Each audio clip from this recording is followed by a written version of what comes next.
This is a solution in search of a problem. इसको अगर describe करना है, this is a solution in search of a problem. Narendra Modi का पूरा game plan यही है कि नेशनल पार्टीज रहें और दूसरे तमाम रीजनल पार्टीज, छोटे पार्टीज हमेशा के लिए खत्म हो जाएं। बीजेपी की आइडियोलॉजी आरएसएस की हमेशा ही रही है कि वो रीजनल पार्टीज को नहीं चाहते। हर थोड़े महीने के बाद इलेक्शन होना, ये भारत के गरीबों का फायदा है। इसमें जब कभी भी चुनाव होता है, नरेंद्र मोदी पीछे हटते हैं। जनता के हित में कोई ना कोई फैसला लेना पड़ता है उनको। चाहे पेट्रोल की कीमतें कम हो जाती हैं, कुछ ना कुछ उनको किसानों को देना पड़ता है। तो ये इलेक्शन होना जरूरी है। अब होते कौन है टाइम खत्म करने वाले?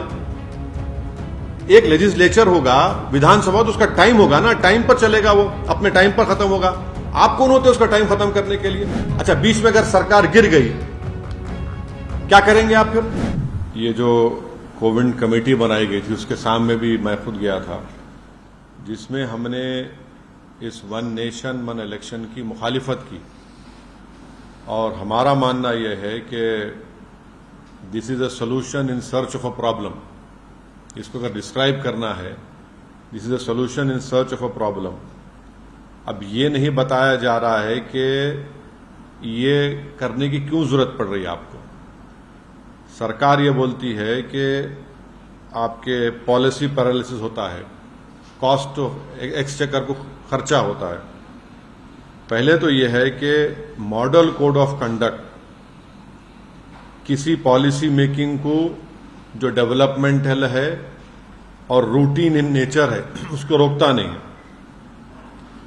Number one. दूसरी बात यह है कि इलेक्टोरल डेमोक्रेसी एक पिलर है हमारे भारत के पूरे कॉन्स्टिट्यूशन का।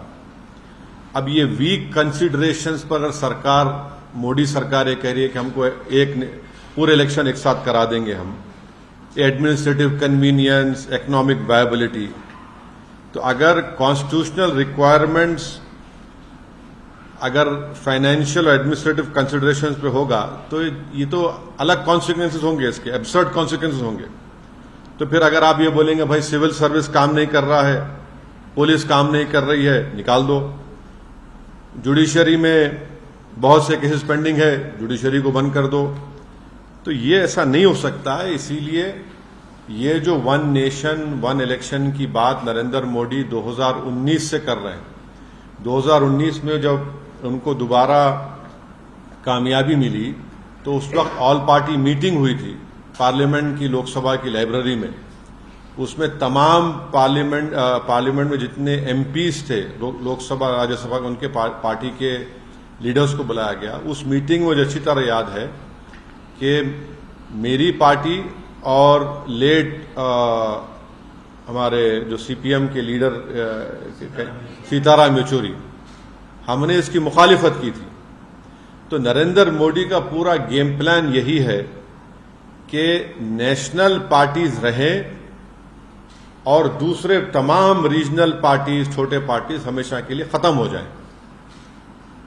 आप देखिए कि अगर नेशनल इलेक्शन होगा तो मुद्दा नेशनल होगा, रीजनल इलेक्शन होगा असेंबली का, विधानसभा का, तो रीजनल मुद्दा होगा।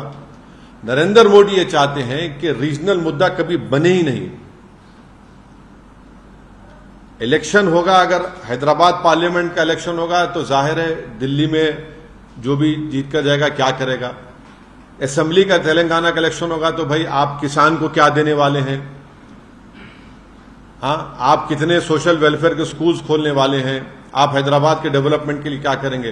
तो बीजेपी यही चाहती है कि ये वन नेशन वन इलेक्शन करवाकर रीजनल पार्टीज को कमजोर करके रख दिया जाए। और ये बार बार इनका आर्गुमेंट है कि नहीं, हर थोड़े दिन का इलेक्शन हो रहा है। हर थोड़े महीने के बाद इलेक्शन होना, ये भारत के गरीबों का फायदा है। इसमें फायदा क्यों है बता रहा हूं मैं आपको।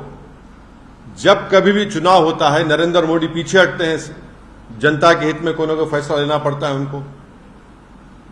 चाहे पेट्रोल की कीमतें कम हो जाती हैं, कुछ ना कुछ उनको किसानों को देना पड़ता है। तो ये इलेक्शन होना जरूरी है, क्योंकि जो भी सरकार होगी वो हमेशा अपने खड़े भी रहेगी जनता की खिदमत के लिए। अगर आप 5 साल के बाद पूरा चुनाव कराएंगे तो जनता का जो वोट का बार्गेनिंग पावर है हमेशा के लिए खत्म हो जाएगा। अब हरियाणा को चुनाव हो रहा है, महाराष्ट्र को चुनाव हो रहा है। नरेंद्र मोदी ने कितने मर्तबा जाकर महाराष्ट्र में इनॉग्रेशन किया बताइए? कितने मर्तबा जाकर ये डेवलपमेंट वो डेवलपमेंट का काम मैं कर रहा हूं, फाउंडेशन डाल रहा हूं। तो इससे भारत के गरीब मतदानों का, स्टेट्स का बहुत बड़ा नुकसान होगा और कॉन्स्टिट्यूशन का बेसिक स्ट्रक्चर का हिस्सा है। अब एक लेजिस्लेचर का एक टाइम है। अब तेलंगाना का इलेक्शन होगा 28 में, पार्लियामेंट का इलेक्शन होगा 29 में, अब महाराष्ट्र का इलेक्शन होगा अभी नवंबर में, 5 साल के बाद होगा, 29 में होगा, बिहार का इलेक्शन होगा बाद में होगा। आप कैसे सबको उसका टाइम कैसे खत्म करेंगे? आप होते कौन है टाइम खत्म करने वाले? एक लेजिस्लेचर होगा, विधानसभा, तो उसका टाइम होगा ना, टाइम पर चलेगा, वो अपने टाइम पर खत्म होगा। आप कौन होते उसका टाइम खत्म करने के लिए? अब जीएचएमसी का है, अब उसका टेन्योर खत्म होने वाला है। आप बोलेंगे नहीं हम एक साथ कैसे कराएंगे? आप क्यों कराएंगे? अच्छा, बीच में अगर सरकार गिर गई क्या करेंगे आप? फिर क्या करेंगे आप? तो ये भारत के जमहूरियत के लिए, भारत की फेडरलिज्म के लिए, भारत के संविधान के बेसिक स्ट्रक्चर के लिए ये ठीक नहीं है और गरीब जनता के लिए ठीक नहीं है, किसानों के लिए ठीक नहीं है, युवाओं के लिए ठीक नहीं है। पैसे तो हर इलेक्शन के लिए अलॉकेट होते हैं ना। विधान अब बिहार का या हरियाणा का हो रहा है, उसके लिए तो कश्मीर का हो रहा है तो पैसे अलॉट हो रहे हैं, महाराष्ट्र का होगा पैसे अलॉट होंगे और फिर उसके बाद झारखंड का पैसे अलॉट होंगे। तो ये नहीं, ये देखिए कॉन्स्टिट्यूशन जो है ना, आप एडमिनिस्ट्रेशन को, कॉन्स्टिट्यूशन की जो स्कीम है, आप ये नहीं बोल सकते नहीं पैसे बचाने का। पैसे बचाने तो फिर कल कोई उठ के बोलेगा पुलिस को बंद कर दो, आईपीएस को, कोई बोलेगा कोर्ट में इतना पेंडिंग है। कन्वीनियंस के ऊपर ये सब नहीं करेंगे ना। कॉन्स्टिट्यूशन चलेगा तो कॉन्स्टिट्यूशन प्रिंसिपल्स के ऊपर चलेगा।